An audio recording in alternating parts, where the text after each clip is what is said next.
Numa madrugada, 4 pessoas foram assassinadas de forma violenta em uma cabana de um resort. Uma tragédia que chocou não apenas os moradores daquela localidade, mas também o país inteiro. Apesar das investigações intensas e de inúmeras teorias, o caso permanece sem solução até hoje e traz junto mistérios e especulações. Quem cometeu esses crimes hediondos? Qual foi a motivação por trás de tamanha violência? E após tanto tempo, conseguiram encontrar essas respostas? Nós vamos explorar os detalhes desse caso, as investigações e as teorias que cercam esse massacre. E no final, amigos, tirem vocês suas próprias conclusões sobre esse mistério todo. Eu sou o tiozão da Fatos. Seja bem-vindo. Você está na Fatos Criminais.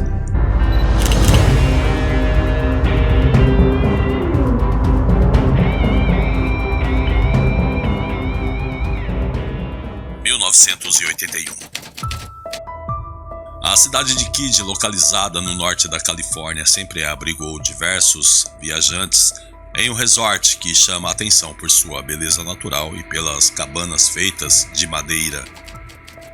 Muitas pessoas viam o local como ideal para o descanso e até mesmo para a criação temporária de uma família. Pelo menos era o que todos pensavam até antes do dia 11 de abril de 1981. O Resort Kidd deixou de ser visto como uma fuga paradisíaca e foi marcado por assassinatos brutais. Tudo começou quando Glenna Susan Sharp, mãe de John, de 15 anos, Sheila, de 14, Tina, de 12, Rick, de 10 e Greg, de 5, se separou do marido e mudou-se para Kidd. Cabana 28. Chegando lá, a família que procurava por um local tranquilo ocupou a cabine de número 28 do resort.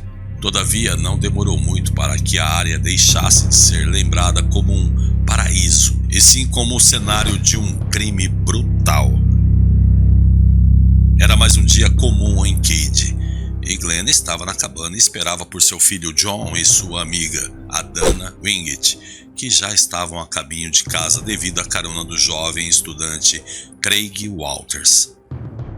No mesmo dia, Tina estava na residência da família Siebel para assistir televisão. Quando Sheila chegou ao local, a garota foi para casa, enquanto a mais velha passou a noite na casa dos vizinhos. Dessa maneira, a mãe estava na cabana 28, acompanhada de John, sua amiga Dana e de seus filhos mais novos, Rick e Greg, além de um amigo das crianças, o Justin Smart. A noite misteriosa. Aquela noite foi marcada por um crime brutal. Na manhã do dia seguinte, Sheila retornou à sua casa e, ao entrar na cabana, encontrou os corpos de Glenna, John e Dana amarrados com arame e fita adesiva, próximos a 2 facas ensanguentadas e também um martelo. Olhando ao redor, a garota percebeu que a garganta de John havia sido cortada, enquanto Dana havia sido estrangulada e apresentava ferimentos na cabeça. Já sua mãe estava sem calça, amordaçada com sua calcinha.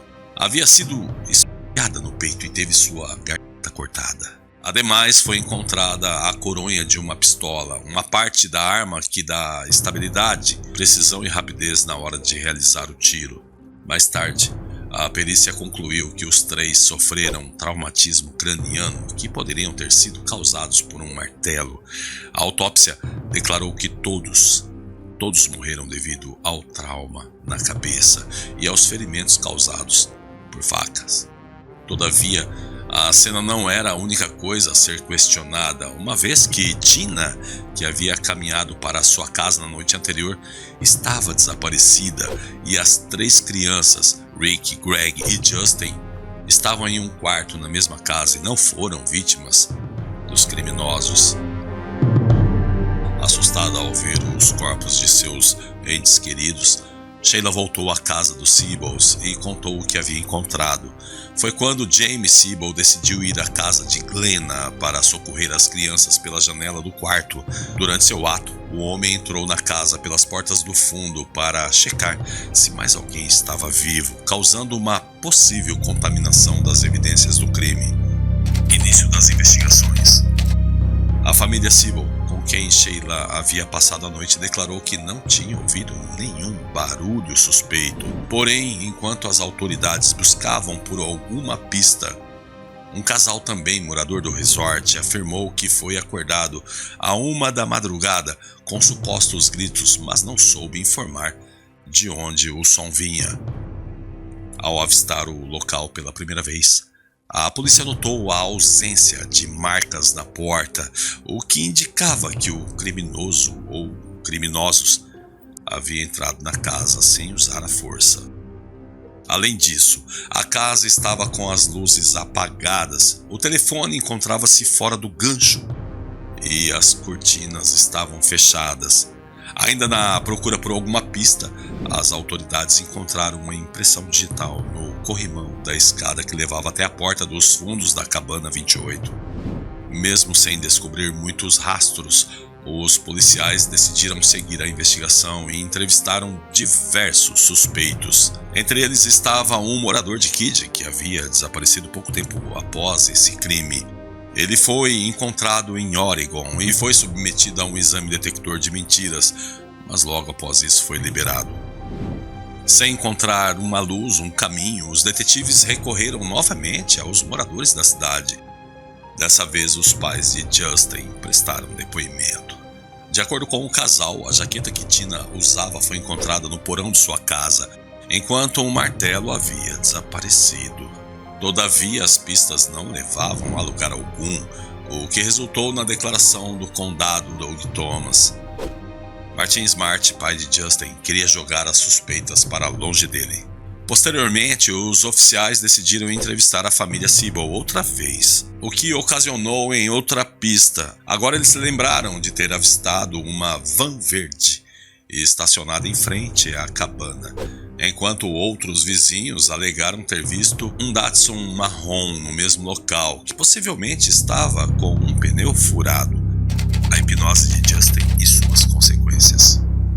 Quando foi abordado pela primeira vez, Justin havia dito que tinha sonhado com a aparência dos assassinos. Mais tarde, o garoto afirmou que havia testemunhado o crime daquela noite, mas não se lembrou de muitos detalhes. Dessa maneira, os pais do jovem procuraram uma resposta sobre o crime por meio de um hipnólogo. Foi quando o menino disse que tinha ouvido sons provenientes da sala. Logo, ele decidiu ir até o local e avistou Glenna e 2 homens. Um foi caracterizado com cabelos curtos e bigode, enquanto o outro tinha uma barba curta e cabelos longos. Ainda em suposta hipnose, o garoto relatou que viu quando Dana e John chegaram à residência. Ambos começaram a discutir com os homens que usavam óculos. Foi quando aconteceu a primeira luta com os criminosos e Tina chegou à casa. No mesmo momento, a garota foi retirada do local e não se sabe ao certo para onde foi levada. Devido a essa descrição feita pelo menino, o artista Harlan Embry deu vida aos esboços dos infratores. Logo, a imprensa também passou a divulgar suas características. Mesmo com um trabalho de mais de 4.000 horas, Thomas descartou os últimos suspeitos pelo crime. Ainda no decorrer das investigações, o policial desmentiu a informação de que o crime podia ter sido motivado pelo narcotráfico, uma vez que não foram encontradas drogas na casa de Glenna. Carla McMullen, uma amiga da família, afirmou que Dana Wingate, amiga de John, havia roubado LSD dos traficantes da área. Como o fato não pôde ser confirmado, a alegação não foi considerada. Devido ao depoimento de Justin, todos acreditavam que Tina havia sido removida da cena do crime. Porém, para onde teriam levado a jovem? Essa era apenas uma das inúmeras perguntas do FBI. Primeiramente, a investigação realizou uma pesquisa ao redor da residência, atingindo 8 quilômetros explorados. mas nada foi encontrado. Apenas 3 anos depois do crime, um colecionador de garrafas encontrou um crânio humano e parte da mandíbula em Feather Falls, a 160 km de Kidd. Perto de seus restos mortais, os detetives descobriram uma jaqueta feita de nylon azul, um cobertor e um par de calças jeans da marca Levi Strauss. 1984. No mesmo ano da descoberta, a patologia confirmou que as partes do cadáver pertenciam a Tina. Em 1996, Robert Joseph Silveira Jr. foi considerado um suspeito do assassinato. Sem sucesso, nada foi comprovado e a Cabana 28 foi destruída no ano de 2004, juntamente com qualquer pista sobre o crime. Já em 2008, Marilyn Smart, mãe de Justin, afirmou, após a morte de seu marido, que suspeitava que ele e um amigo, o John Bowlby, haviam cometido os assassinatos do dia 11 de abril de 1981. A mulher alegou que havia deixado Martin e Bowlby em um bar às 11 horas da noite. Por volta das 2 da madrugada, ela acordou e encontrou os homens no fogão a lenha de sua residência. Segundo Marilyn, a ação foi um tanto quanto suspeita, já que eles queimavam um item desconhecido. Diante dessas acusações, o xerife Doug Thomas afirmou que já havia investigado Martin e que o homem havia passado no teste de detector de mentiras. No entanto, Bowlby não havia prestado depoimento, já que foi a primeira vez que seu nome apareceu como um dos suspeitos. Ao procurar por esse homem, a polícia descobriu que ele havia morrido no ano de 1988, o que resultou novamente num crime sem solução. Anos depois, em 2016, foi encontrado um martelo semelhante àquele que Martin havia dito que tinha perdido. O objeto estava em um lago local e foi levado até o investigador Mike Gumberg.